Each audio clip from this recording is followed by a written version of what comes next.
Quarry ഉൽപ്പന്നങ്ങളുടെ വിതരണവും അതുപോലെ തന്നെ അത് വിൽപ്പന നടത്തുന്നതുമായ കാര്യങ്ങൾ ഇപ്പോൾ ഇടനിലക്കാരാണ് കൈകാര്യം ചെയ്യുന്നത്. അപ്പോൾ ഇടനിലക്കാർ കൈകാര്യം ചെയ്യുന്നത് കൊണ്ട് തന്നെ പലതരം വിലകൾക്കാണ് ഇത് നമ്മുടെ സംസ്ഥാനത്ത് വിറ്റഴിക്കപ്പെടുന്നത്. കാസർഗോഡ് മുതൽ തിരുവനന്തപുരം വരെയുള്ള ജില്ലകളിൽ വ്യത്യസ്തമായ വിലയിലാണ് അതിൻ്റെ വിതരണം ചെയ്യുന്നത്. അതിൽ മാഫിയകളാണ് ഇടപെട്ടുകൊണ്ട് വലിയ ക്രമാതീതമായിട്ടുള്ള വർധനവ് നടത്തി വിതരണം ചെയ്യുന്നത്. പ്രധാനമായിട്ടുള്ള നിർമ്മാണ വസ്തു എന്ന് പറഞ്ഞാൽ മണലാണ്. മണൽ ഇപ്പോൾ പല ഇടപെടലിൻ്റെയും ഭാഗമായിട്ട് മണലെടുക്കാൻ വേണ്ടി പറ്റുന്നില്ല. അപ്പോൾ മണലെടുക്കാത്തത് കൊണ്ടാണ് ഇപ്പോൾ പ്രകൃതിക്ക് തന്നെ ദോഷം വരുന്ന രീതിയിൽ കോറി ഉൽപ്പന്നങ്ങളെ ആശ്രയിക്കേണ്ടി വരുന്നത്.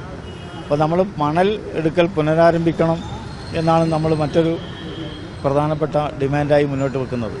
നമ്മുടെ രാജ്യത്ത് അവശേഷിക്കുന്ന നിയമം ഈ മണൽ വെള്ളത്തിന് മുകളിലുള്ള മണലെടുക്കുക എന്നുള്ളതാണ് കോടതി വിധി. വെള്ളത്തിന് മുകളിലുള്ള മണലെടുക്കുക എന്ന് പറഞ്ഞാൽ കേരളത്തിൽ അത് പ്രായോഗികമല്ല.